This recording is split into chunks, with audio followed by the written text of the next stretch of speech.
sistemas públicos de pensións sitúanse nas loitas do movemento obreiro do século XIX, que teñen como principal reivindicación garantir a seguridade e a protección social de toda a clase traballadora. Os movementos obreiros socialistas son quen de conquerir a universalización desa protección social, é dicir, todos e todas as traballadoras e traballadores van a ter dereito a esa protección social e vai ser con cargo aos orzamentos do Estado co que se pague esa protección. Naquelas latitudes do mundo onde este movemento obreiro non é tan forte, o que se conquire é tamén un sistema de protección social no que cada quen cobra en función das súas aportacións, en función do que cada quen cotiza á seguridade social. Co paso do tempo e conforme estes movementos obreiros van gañando en organización e fortaleza, o que se fai é extender eses sistemas de protección. No Estado español, na actualidade, o que temos é un modelo mixto que combina o modelo universal e o modelo contributivo. É dicir, no Estado español, as persoas que se xubilan cobran unha pensión en función do que cada quen cotizou á seguridade social. Pero no caso de que exista unha persoa que non cumpla os requisitos que o Estado impón para ter dereito a esa pensión, vai ter tamén dereito a cobrar unha pensión non contributiva. É dicir, que todo o mundo ten garantida esa pensión. Nos anos 70 iníciase un ataque programado e para nada casual contra os sistemas públicos de pensións e comeza a difundirse o discurso do medo e da apocalipse. É dicir, repítese unha e outra vez en todos os medios de propaganda do pensamento único que os sistemas públicos de pensións están en risco e que van a rachar. Si por algo se caracterizan estes falsos profetas é por errar. Primeiro decían que iba a rachar nos anos 90, despois no 2000, despois no 2020 e agora falan do 2050. O seu obxectivo, empobrecer as pensións actuais usando a coartada perfecta de que o sistema vai rachar. É bastante cuestionável tamén ter que modificar agora as pensións para un suposto problema hipotético que podería pasar no 2050. Quenes son as persoas que fan eses pronósticos? Pois non hai nada máis que fixarse neses 100 economistas supostamente independentes da Fundación Fedea que están dirixidos e pagados pola gran banca. É o BBVA, o Santander e a Caixa quen financia e quen dirixe eses estudos. Vou dar un par de datos para que todo o mundo mire como, se por algo se caracterizan, é por equivocarse. No ano 2005 pronosticaron que para o ano 2010 a poboación do Estado español sería de 39 millóns de persoas e, sen embargo, vemos que é de 47, é dicir, hai 8 millóns máis coas que eles non contaban. Decían que iba a haber 13,9 millóns de persoas cotizantes á Seguridade Social e no ano 2010 houve 17 millóns e medio de persoas cotizantes, é dicir, 3 millóns e medio máis de persoas afiliadas á Seguridade Social. Tamén profetizaban que o número de pensionistas sería de 7,6 millóns e a realidade é que son 7,4 millóns, é dicir, 200.000 pensionistas menos do que eles pronosticaron. Isto que quere decir? Que eses estudos que se venden como científicos e rigurosos non teñen nada diso. Son propostas ideolóxicas e programáticas cunha intencionalidade clara.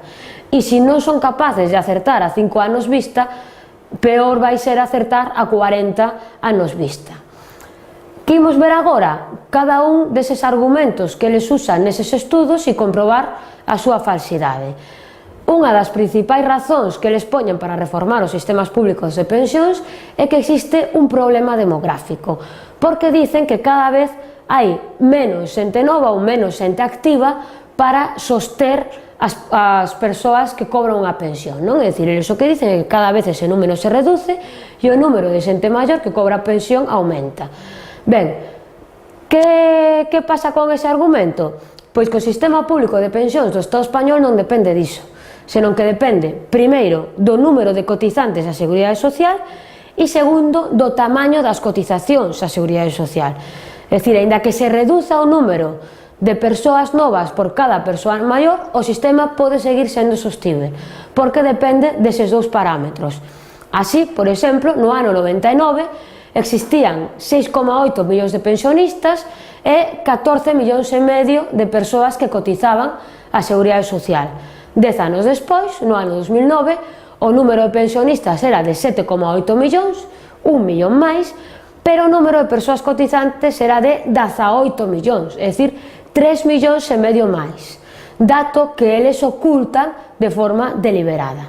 É dicir, que o sistema no ano 2009 é máis sostível que no ano 99. Outro dos seus argumentos é que como cada vez vivimos máis tempo, temos que xubilarnos máis tarde.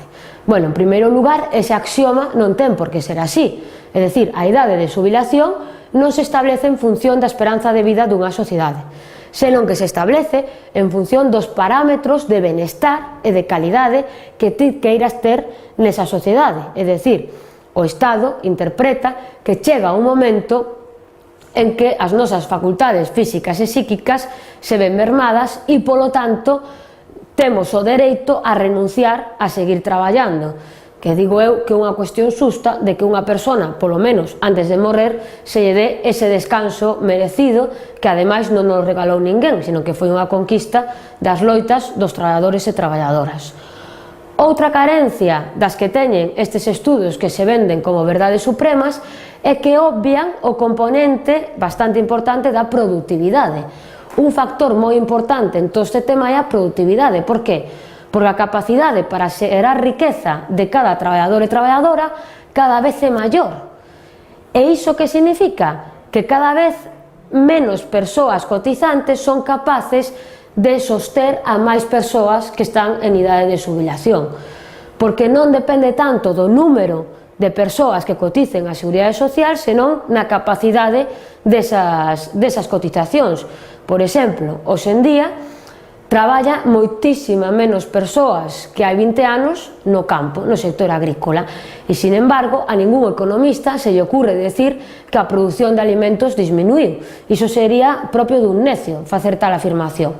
Pois no caso das pensións sí que sosteñen esa afirmación e obvian deliberadamente ese factor da productividade que, por exemplo, no caso do Estado español, do ano 79 ao ano 2009, esa productividade aumentou un 77%, vale? E as previsións son que co paso do tempo siga aumentando.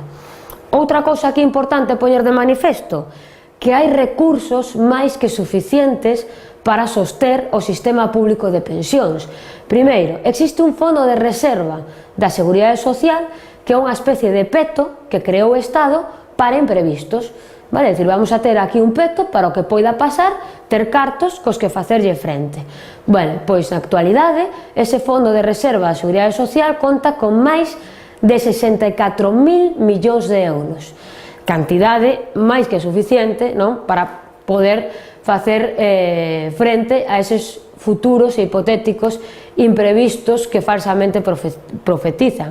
Ademais, as contas da Seguridade Social levan desde os anos 80 dando todos os anos superávit, é dicir, todos os anos ao que a Seguridade Social ingresa como cotizacións á Seguridade Social é maior que o que a Seguridade Social gasta en obrigas adquiridas. Un par de datos, no ano 2009 ese superávit foi de máis de 8.000 millóns de euros e no ano 2010, en plena situación de crise, o superávit foi maior de 11.000 millóns de euros. Que quere dicir isto? Que non hai un problema de recursos, hai recursos máis que suficientes. Ademais, o Estado español é dos que menos gastan en pensións dentro da Unión Europea dos 27, non xa dos 15. É dicir, que é falso ese argumento que eles dicen de que hai un gasto excesivo en pensións públicas. Para nada excesivo. No ano 2010, o Estado español adicou o 7,8% do Produto Interior Bruto en pagar pensións, mentres que os estados do noso entorno, como son Portugal, Francia, Alemanha ou Italia, gastan todos máis do 11%. Incluso Italia chega ao 14% do seu Produto Interior Bruto.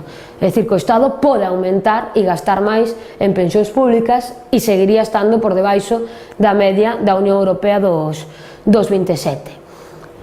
Cal é o auténtico obxectivo de todo este discurso do medo e da apocalipse? Pois o auténtico obxectivo é meter medo á poboación para que aceptemos sumisamente as súas reformas e empobrecer as nosas pensións. Para que? Para presionar a xente para que faga un fondo de pensións privados. Por que queren que nos fagamos ese fondo de pensións privados? Bueno, pois porque nesta época de crise a banca está moi necesitada de liquidez e cando eu fago un fondo de pensións privados o que fago é cada mes ingresar cartos nese banco. Non é casual que nos últimos tempos aumentaran os anuncios de pensións privadas. Por que? Porque así eu lles dou liquidez. Cada mes que ingreso aí o meu fondo de pensión, lle estou dando liquidez a ese banco para que tamén o banco faga o que queira con eses cartos e se xogue as nosas futuras pensións nesa ruleta mundial que é a bolsa. Ademais, é falso que os fondos de pensións privados sexan máis rentables que os públicos. De feito, no último ano, o 96% dos fondos de pensións privados suscritos no Estado español perderon rentabilidade ou non chegaron a suplir o IPC, é dicir, que ou perderon cartos ou a rentabilidade que deu foi inferior ao IPC, polo tanto, están perdendo poder adquisitivo. Pero non é casual tamén que sexa precisamente a banca a que subvenciona os estudos que dicen que as pensións públicas van a quebrar. Por que? Porque a banca, a principal beneficiada para que ti te fagas o fondo de pensións privados, e a banca tamén use ese poder económico para impoñer as súas políticas. Que hai que facer cos sistemas de pensións públicas? Se nós queremos fortalecer os sistemas de pensións públicos, o que tería que facer o Estado sería aumentar as cotizacións á Seguridade Social por parte das empresas, deixar de subvencionar as empresas con cargo aos fondos da Seguridade Social, dicir, a nós se nos está dicindo que o sistema está en risco e aquí ninguén discute de que o Estado leva anos regalando billóns de euros ás empresas en forma de subvencións por perdoar cotizacións á Seguridade Social. É dicir, aí se ve o contradictorio do discurso. Non hai un problema de quiebra, hai un problema de orientación. Loitar contra o traballo en negro, vale? É dicir, cando unha empresa paga en negro, cando unha empresa te contrata por 4 horas e obriga a esa persoa a traballar 8, aí se está atacando o sistema da Seguridade Social, porque son cartos que se están deixando de ingresar. Entón, se temos que aumentar a sostenibilidade do sistema público de pensións, deben ser as rentas máis altas as que sosteñan ese sistema e non, como sempre, a clase traballadora. Que é o que queda por facer agora? O que queda por facer é saber que esta reforma está marcada en toda unha serie de estrategias e de paquetes que o que buscan é un auténtico saqueo e ataque ás garantías e recursos da clase traballadora. É a nosa obriga enfrontarnos a estas persoas, porque os mesmos que dicen que hai que reformar os sistemas públicos de pensións son os que anteriormente estaban dicindo que había que legalizar as ETTs para crear emprego, que había que aumentar a contratación temporal para crear emprego, que había que abaratar o despedimento para crear emprego ou que había que subvencionar o despedimento para crear emprego. E xa coñecemos cales foron os resultados de todas esas políticas. O que temos que facer, por unha cuestión de responsabilidade histórica, é defender estes sistemas de pensións públicos que tanto traballo e sacrificio costou conquerir as loitas obreiras do século XIX e do século XX.